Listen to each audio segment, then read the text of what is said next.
भगवान ने ऐसी सुंदर मोहिनी मुरली बजाई तो जिन गोपियों को आशीर्वाद दिया था उन गोपियों के कान में बंसी की तान जब सुनाई दी तो गोपियां भूल गई देह भान और जो जिस कार्य में लगी थी उसी कार्य को छोड़ करके रात्रि के 12 बजे यमुना के पुलन पर दौड़ लगा दी। ऐसी सुंदर बंसी बजाई, ऐसी बजाई तूने अरे बांसुरी निंदिया नया वे सारिया ऐसी बजाई तूने बांसुरी निंदिया नया वे सारिया ऐसी बजाई तूने बांसुरी निंदिया नया वे सारिया ऐसी बजाई तूने बांसुरी निंदिया नया वे सारिया।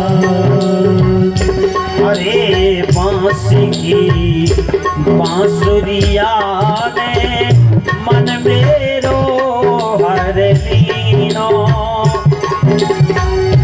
अरे बांस की बांसुरिया ने मन मेरो हर लीनो, गोरी गुजरिया बरसाने की, होरी गुजरिया बरसाने की, ओरी गुजरिया बरसाने की, होरी गुजरिया बरसाने की, कोई सुने ना तेरी बात निंदिया नया वे सारिया। ऐसी बजाई तूने बांसुरी निंदिया नया वे सारिया। ऐसी सुंदर मोहिनी मुरली बजाई जो जिस काम में लगी थी गोपियां और दौड़ लगा दी। एक तो श्रृंगार कर रही थी, आंख में काजल, ओठ में लाली और सजनों ऊट पटांग कपड़ा पहन के जो है दौड़ लगा दी तो उल्टा सीधा हो गया श्रृंगार, लाली लग गई आंख में और काजल लग गया होठ में। अब विचार करो, ऐसे ही दौड़ लगा दी। एक भोजन बना रही थी और एक भोजन परोसने जा रही थी। उसी समय कन्हैया की मुरली बजी तो सज्जनों क्या हुआ, संध्या का समय था और उसी समय सज्जनों ससुर के लिए सुंदर थाल सजा के और भोजन रखने के लिए, भोजन परोसने के लिए जा रही थी और डलिया में भूसा रख के गौशाला में जा रही थी, गाय के सामने रखी। लेकिन कन्हैया की आवाज मुरली की जब पड़ी कान में तो देह भान भूली और क्या हुआ, और कन्हैया से जाके कह रही है गोपी, ए लाला कम से कम 1 घंटा तो मुरली बजाया करो। बोले क्यों? जब तुम्हारी मुरली बजती है तो सब उल्टा पुल्टा हो जाता है। बोले काना तेरी मुरलिया दीनी जुल्म गुजार और भूसा धर दो ससुर के भोजन गऊ की हिसाब। अच्छा हाँ, ऐसा हो जाता है। इसलिए सज्जनों जब आवाज बंसी की पड़ी, हजारों गोपियां पहुंची। भगवान ने पहले तो स्वागत किया, ए गोपियों स्वागत है, स्वागतम वो महाभागा लेकिन प्रियम किम करवाणी चा। आपका स्वागत है, लेकिन एक बात बताओ, आने का प्रयोजन क्या है, कारण क्या है? रात्रि को तुम अपने पति को छोड़ करके आ गई। देखो भगवान स्वयं प्रश्न करते, स्वयं जवाब देते। अच्छा तुम इसलिए आई हो कि तुमने ये रात्रि की छटा नहीं देखी चांदनी, अब देख ली, अब वापस चली जाओ। क्या तुम गोपिया इसलिए आई हो कि तुम्हारे पति से झगड़ा हो गया, इसलिए आई हो? एक गोपी ने मुंडी मटका दी, बोले ऐसा भी कुछ नहीं हुआ। और सुनो, पातिव्रत धर्म का बड़ा सुंदर उपदेश दिया गोविंद ने। इन देवियों के लिए सावधानी से समझो आप, बहुत अच्छी शिक्षा है। भगवान ने कहा ये ठीक बात नहीं है। पातिव्रत धर्म की विशेषता है शास्त्रों में। पतिव्रता के धर्म के प्रभाव के कारण भगवान शंकर का और त्रिशूल भी सजलो दैत्य राज सजनो, आपने देखा होगा जालंधर के ऊपर कोई प्रभाव नहीं पड़ा। पातिव्रत धर्म का बहुत महिमा है शास्त्रों में इन देवियों के लिए। आज भगवान इन गोपियों को समझा रहे हैं कि हे गोपियों, एक पति पत्नी आपस में प्रेम करते हो, और एक दिन क्या हुआ, एक पत्नी आंगन में बैठ के चावल नुका रही थी। उसी समय उसका पति आया और गोद में सिर रख के वो सो गया।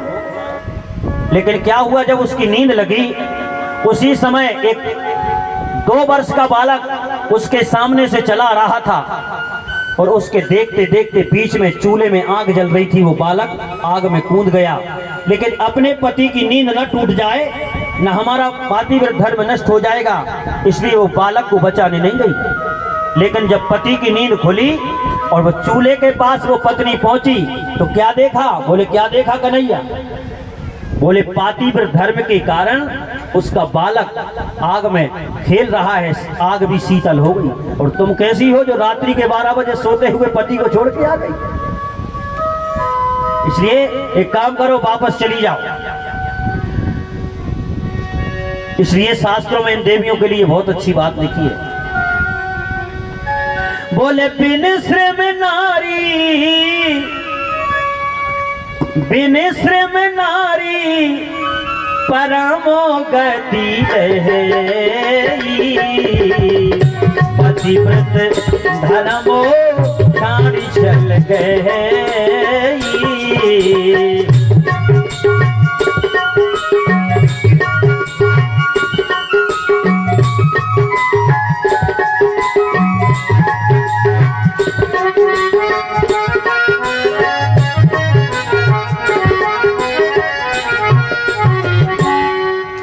शर्त है बिना परिश्रम के भाव सागर से पार।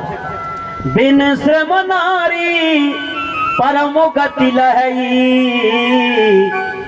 इन्हें कुछ ज्यादा करने की जरूरत नहीं है, क्योंकि शास्त्रों में इनके लिए क्या लिखा है? धर्म पत्नी। यदि हम 100% पुण्य करें तो 50% इनकी तरफ अपने आप चला जाता है। इसलिए सज्जनों, धर्म में तो इनका हिस्सा है, लेकिन पाप में कोई भी हिस्सा नहीं है, इसलिए इन्हें धर्म पत्नी कहते हैं। और सज्जनों, इनके लिए पदवी अपने आप प्राप्त हो जाती है। ये बिल्कुल पढ़ी लिखी ना हो, अगर कहीं डॉक्टर के पास पहुंच गई तो डॉक्टर नहीं, इन्हें बज नहीं है, नहीं। मास्टर जी के यहाँ पहुंच गई तो मास्टर नहीं, पंडित जी के यहाँ पहुंच गई तो पंडिताइन है, नहीं। पटेल के यहाँ पहुंच गई तो पटेलन। बिल्कुल पढ़ी लिखी ना हो, है नहीं। डाकिया के यहाँ पहुंच गई तो डाकनी, हाँ डाकनी है। तो आप विचार करो कितनी बड़ी कृपा है भगवान। इसलिए सज्जनों, बिन श्रम नारी परम गति लहई। लेकिन शर्त है पतिव्रत धर्म छाड़ी छल गहाई। उसमें छल कपट नहीं होना चाहिए। अच्छा, और छल कपट नहीं जा रहा। आपने देखा होगा, प्रैक्टिकल करना है आप यदि मार्केट से आओ तो घर में 3 प्रकार के लोग रहते, एक तो माँ और एक पत्नी और एक बच्चे।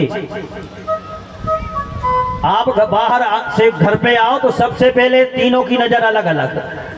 माँ की नजर जाएगी, यदि घर में माँ है तो सबसे पहले माँ की नजर जाएगी चेहरा पे कि बेटा आ गया है, कहीं चेहरा कुमला तो नहीं है। अच्छा, और बालकों की नजर जाएगी हाथ पे कि पिताजी कछु लाए हैं, केनो खावे नहीं, उन्हें मतलब नहीं है संसार से। अच्छा, लेकिन पत्नी घर में है तो ईमानदारी से बताओ, हम यहाँ की बात नहीं कर रहे, हम तो हमारे तय की बात कर रहे हैं। यदि पत्नी घर में है तो उसकी नजर कहाँ जाएगी? उसकी नजर जाएगी जेब पे कि कहीं जेब फूली है कि पचक गई। इसलिए बिन श्रम नारी परमो गति लहई, लेकिन शर्त है पतिव्रत धर्म छाड़ी चल गई। इसलिए आज भगवान समझा रहे पातिव्रत धर्म की विशेषता। उसके पातिव्रत धर्म के प्रभाव से आग भी शीतल हो गई, और तुम कैसी हो जो रात्रि के 12 बजे अपने पतियों को छोड़ के आ गई। इसलिए जाओ। लेकिन गोपियां भी कम नहीं है। गोपियां का 2-4 उदाहरण हमसे सुन लो। बोले एक बात बताओ, हे कन्हैया, पति पत्नी आपस में प्रेम करते हो और अचानक पति को विदेश जाना हो और बिना पति के वो पत्नी रह ना पाए, क्योंकि उसका नियम है कि पति की पूजा करके इसके बाद भोजन करती है। अब बताओ, पति को बाहर जाना हो तो उपाय क्या है? वो अचानक पति ने कहा कि एक काम करो, विदेश जा रहे हैं व्यापार के लिए, तब तक तुम हमारी फोटो की पूजा करो। तो उसने क्या किया, एक मिट्टी की तस्वीर बनवाई और पत्नी को लाके दे दी कि एक काम करो, तब तक हम बाहर से ना आए, तब तक तुम इसकी पूजा करना। और अचानक वो पूजा करती रही। 2 महीने के बाद उसका पति लौट के जब वापस आया, ध्यान से समझना, तो उसी समय वो मिट्टी की पति की पूजा कर रही थी और बाहर असली पति जो है दरवाजा खटखटा रहा था। तो हम आपसे पूछ रहे कन्हैया, उस पत्नी को दरवाजा खोलना चाहिए कि नहीं? भगवान ने कहा ये भी कोई बात है, जब असली पति आ गया तो मिट्टी की पूजा क्या? हेलो, हर्षिता नाम बच्ची का मगर असली पति आ गया तो मिट्टी के पति की पूजा छोड़ के उसे दरवाजा खोलना चाहिए। गोपियों ने कहा हमारी शंका समाधान हो गई। संसार में जितने ये पति हैं ये सब मिट्टी के ही तो है। अच्छा बोलो, है कि नहीं? अरे हम सब फोटो कॉपी हैं। बोलो, है कि नहीं? इसलिए पति तो केवल एक है सज्जनों। हम सब जितनी भी जीवात्माएं हैं ये क्या है? पत्नी है। और पति कौन है? पति तो केवल ये है जो बैठा है आपके सामने। इसकी प्राप्ति होगी हमें तो मिट्टी के पति की पूजा करके ही होगी। इसलिए संदेश गलत न चला जाए, इसलिए सावधानी से समझो आप। क्योंकि पति एक है। मानस में एक पंक्ति लिखी, वो स्वामी जी ने बड़ी सुंदर। बोले परबस जीव सुबस भगवंता, परबस जीव सुबस भगवंता, परबस जीव सुबस भगवंता, परबस जीव सुबस भगवंता, जीवे अनेक एक श्रीकंता, जीव अनेक एक श्रीकंता, हर जीवे अनेक एक श्रीकंता। जीव हजारों लाखों हैं, लेकिन सज्जनों उनका पति केवल एक ही है। इसलिए रामचरितमानस में जिस समय बाली को राम जी ने मारा और तारा विलाप कर रही है उसके और मृत शरीर के ऊपर, तो भगवान ने उसे ज्ञान दिया कि एक बात बताओ तारा, तुम किससे प्रेम करती हो, शरीर से कि आत्मा से? हैं? यदि शरीर से प्रेम करती हो तो शरीर कहीं नहीं गया, ये पड़ा है सामने, उठा के रख लो घर। और यदि आत्मा से प्रेम करती हो तो आत्मा तो परमात्मा का अंश है, इसलिए वो कहीं नहीं गया। जीव नित्य के ही लग तुम रोवा। इसलिए सज्जनों, संसार में जितने शरीरधारी हैं वो सब 5 तत्व से बने हैं, ये सब मिट्टी है। और वास्तव में आत्मा का संबंध केवल किससे है? अच्छी बात लगे तो ताली बजाना। आत्मा का संबंध केवल परमात्मा से है। इसलिए सब हमारी जितनी भी जीव आत्माएं हैं इन सब का परमात्मा ही पति है। हाँ, इसलिए सज्जनों देखो, बहुत सरल करके दिखा रहा है भागवत। सज्जनों बहुत कठिन विषय है मिश्रा जी, लेकिन हम आपको कोशिश कर रहे हैं कि प्रत्येक सिद्धांत आपको और सरल करके सुनाया जाए जिससे आपको समझ में आ जाए। अच्छा, कथा पूरी सुना दी हमने, वो समझ में नहीं आई, इसलिए प्रयास कर रहे हैं कि आपको सरलता में समझ में आ जाए। तो इसलिए सज्जनों, आत्मा का शाश्वत संबंध भी है हमारा तो केवल परमात्मा से है। बाकी जितने भी यहाँ जो संबंधी दिख रहे हैं ये सब यही बने हैं और यही बिगड़ जाना। शरीर के साथ संबंध बने हैं और शरीर के साथ मिट जाएंगे, लेकिन शाश्वत और अनादि जो संबंध है वो केवल जीव आत्मा का परमात्मा से। एक पत्नी बहुत परेशान करे पति को, बार बार कहे सुनो हम तुम्हें इतना चाहते हैं कि तुम्हारे बिना एक मिनट जिंदा नहीं रह सके, तुम्हारे संग ही मर जाए। अच्छा, इसने विचार किया यार ये बहुत परेशान करती है, तो लो कम से कम प्रैक्टिकल किया जाए ये कितना चाहती है। तो इसने क्या किया, एक दिन रात्रि के 10 बजे सोया तो उठा ही नहीं, और सुबह के 10 बज गए और मित्रों से कह दिया था पड़ोस को कि सामान लेना, हम जरा देखना चाहते हैं हमारी पत्नी कितना प्रेम करती है हमसे। और वास्तव में जब सवेरे 10 बजे तक नहीं उठा तो पत्नी गई पड़ोसी को लिवा के लाई। अब ये तो पढ़े पढ़ाए थे, उन्होंने नारी मारी देखी, बोले भाभी, बोले क्या, बोले ये तो मर गया। अब पत्नी रोने लगी और रोते रोते 8 बज गए। पड़ोसियों से कहा भैया बताओ अब क्या होगा। तो पड़ोसियों ने कहा कि भाभी अपन में रात में नहीं जलाते, दिन में ले चलेंगे, अब रात भर तुम्हें अकेले रहना पड़ेगा इनके साथ। तो क्या बोली, ए भैया हम तो नहीं रह सकते इनके साथ अकेले। बोले क्यों, कहीं ये भूत बन के लग गए तो। अच्छा, ये पड़ा पड़ा सब सुन रहा, देखो कहती थी कि तुम्हारे बिना एक मिनट नहीं रहे, और अब कह रही कि भूत बन के लग गए तो। सज्जनों, सवेरा हुआ और अर्थी पे 4 लोगों ने उसे अर्थी पे रखा, और जब ले जाने लगे तो ये तो डुप्लीकेट मारा था। इसने दरवाजे में यहां से पैर फंसा दिए। और मित्र क्या बोले, भाभी देखो तुमसे कितना प्रेम करते तुम्हारे मकान से, मरने के बाद भी ये बाहर निकले नहीं चाहती। अब बताओ कैसे दरवाजा सकरा है, ये बाहर ही नहीं निकल रहे, अकड़ गए। तो मित्रों ने कहा एक काम करो, दरवाजा काट दो, चौखट काट दो, एक ने कहा दीवार खिसला दो।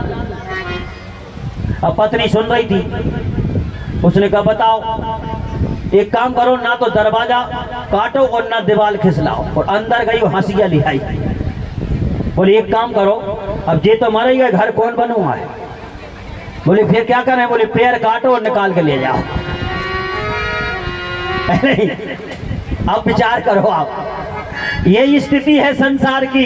हाँ, सब स्वार्थ का प्रेम है सज्जनों। शाश्वत संबंध यदि हमारा है तो वो किससे है, भगवान से।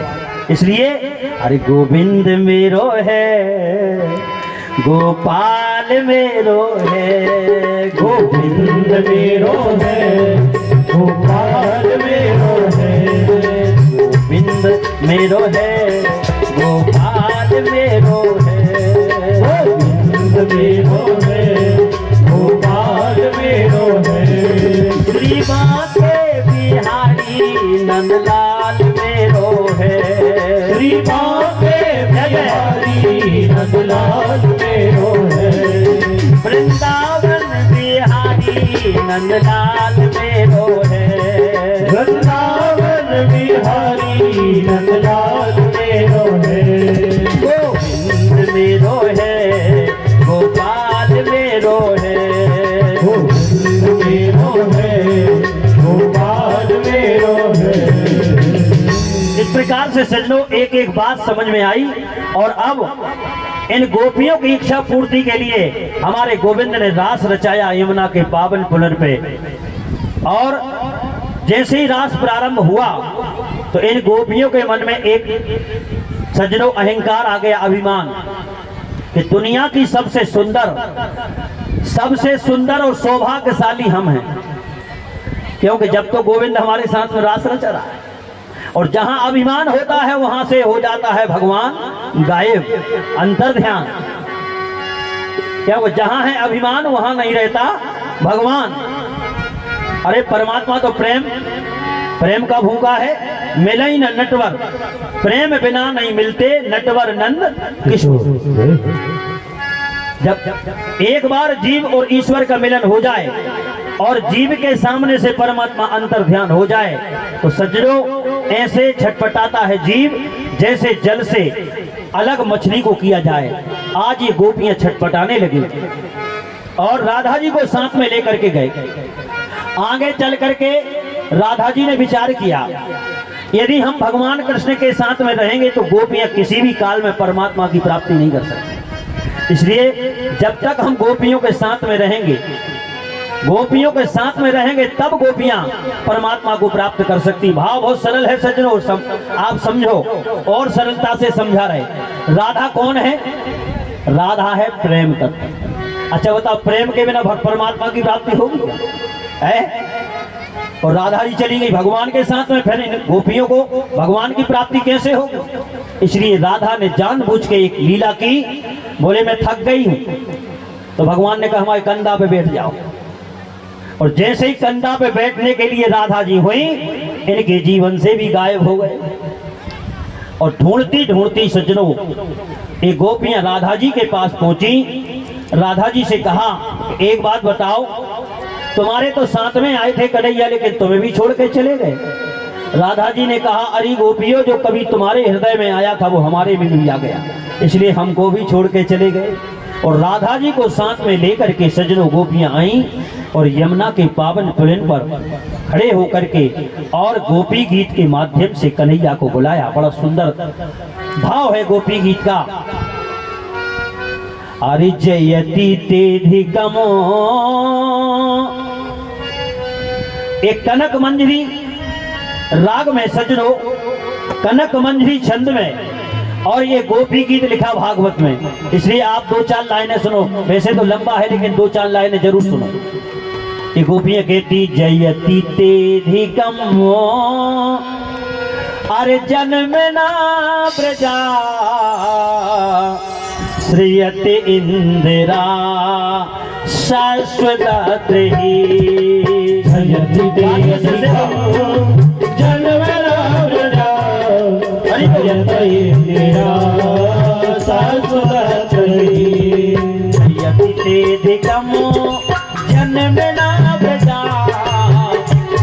और श्रियते इंदिरा शाश्वतात्रि।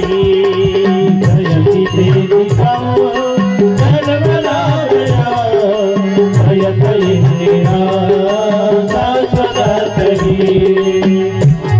अरे दयति दृश्यता दिक्षुतावकाश द्वैधता स्वाम चिन्वते। जयति दृश्यता दिक्षुतावकाश द्वैधता स्वाम चिन्वते। शरद उदासिये साधु जात सत सरस जोधर श्रीम साधसा। शरद उदासये साधु जात सरस जोधर श्रीम साधसा। गोपियां कहती हैं हे कन्हैया, यदि आप का जन्म जब से ब्रज में हुआ है, जब से देवराज इंद्र का स्वर्ग भी फीका लगने लगा है, ब्रज का मान बढ़ गया। और इसी प्रकार यदि विरह की अग्नि में हमें मारना था तो बड़ी बड़ी आपदाओं से आपने क्यों बचाया? कभी अघासुर से, कभी बकासुर से, कभी पूतना से क्यों बचाया? क्या आज विरह की अग्नि में मारने के लिए बचाया था? और सुनो, हमारे प्राण निकल जाते लेकिन निकलते क्यों नहीं है? इसलिए नहीं निकलते कि ये तुम्हारी जो कथा है, ये कथा अमृत का काम कर रही है। और भगवान की कथा क्या है? अमृत है। इसलिए प्राण निकल जाते अभी, लेकिन तुम्हारी कथा जब तक कानों में रहेगी तब तक हमारे प्राण नहीं निकलेंगे। तब वो कथा अमृतम तप्त जीवनो,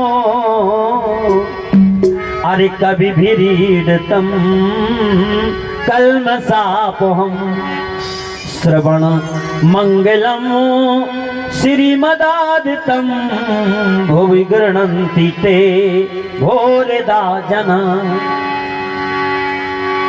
आप कहोगे कि सुनो हे गोपियों, तुम हमारी प्रेमी नहीं हो। प्रेमी तो त्रेता में दशरथ था, जिसने हमारे वियोग में 1 मिनट में प्राण छोड़ दिया। राम राम कह राम कह, राम राम कह राम, और तनु पर हरि रघुबर बिरहे, राउ गयो सुरधाम। सत्य प्रेम जही राम पर, ऐसा प्रेमी और कोई नहीं है। लेकिन गोपियों ने कहा सुनो, त्रेता में एक प्रेमी और था लेकिन उसके प्राण नहीं निकले। कौन था? बोले सीता।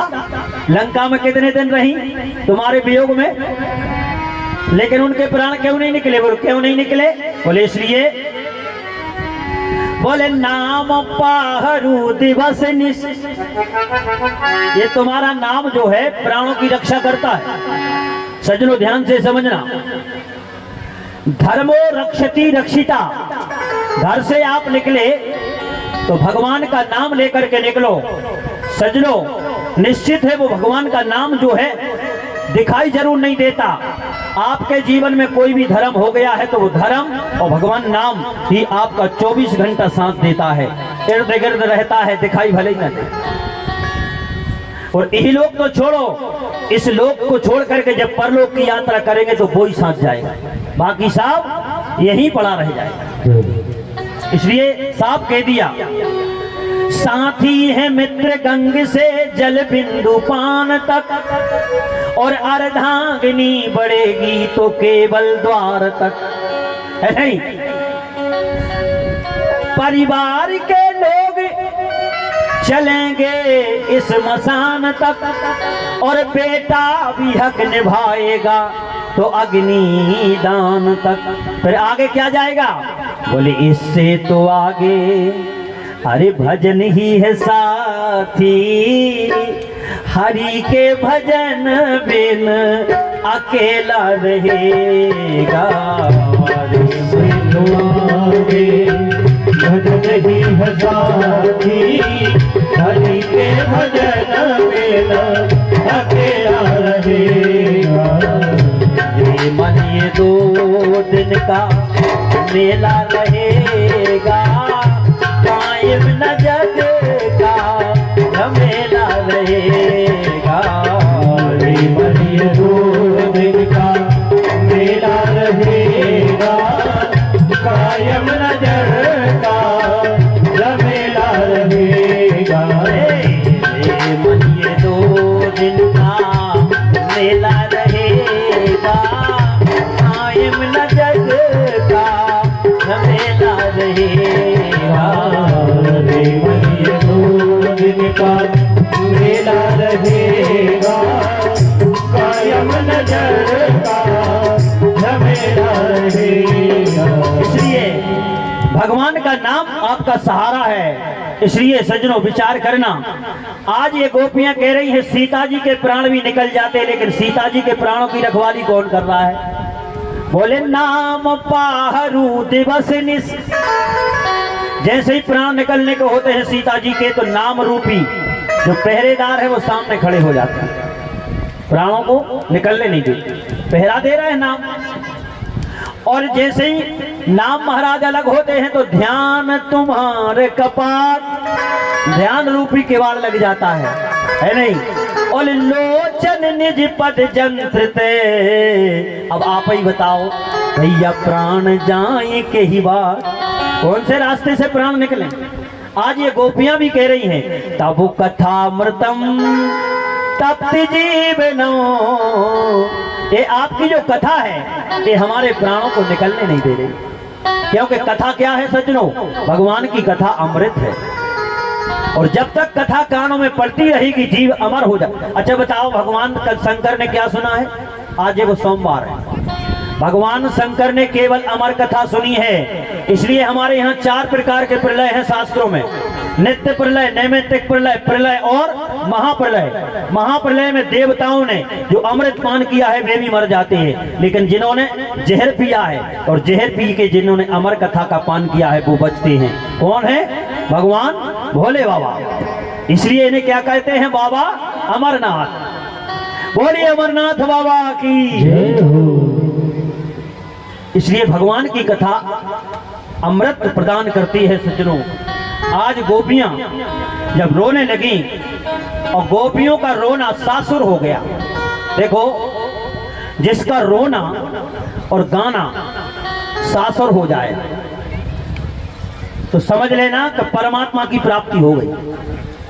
जिस समय गोविंद के गुणानुवाद सुनते समय हमारे रोम रोम खिल जाएं, अश्रुपात होने लगे, तो उस समय समझ लेना परमात्मा आपके हृदय में प्रकट हो गया। भगवान स्वयं कहते हैं, अरे मम गुण गावत पुलक शरीरा, मम गुण गावत पुलक शरीरा, मम गुण गावत पुलक शरीरा, मम गुण गावत पुलक शरीरा, गद गद गिरा नयन बहनीरा, गद गद गिरा नयन बहनीरा।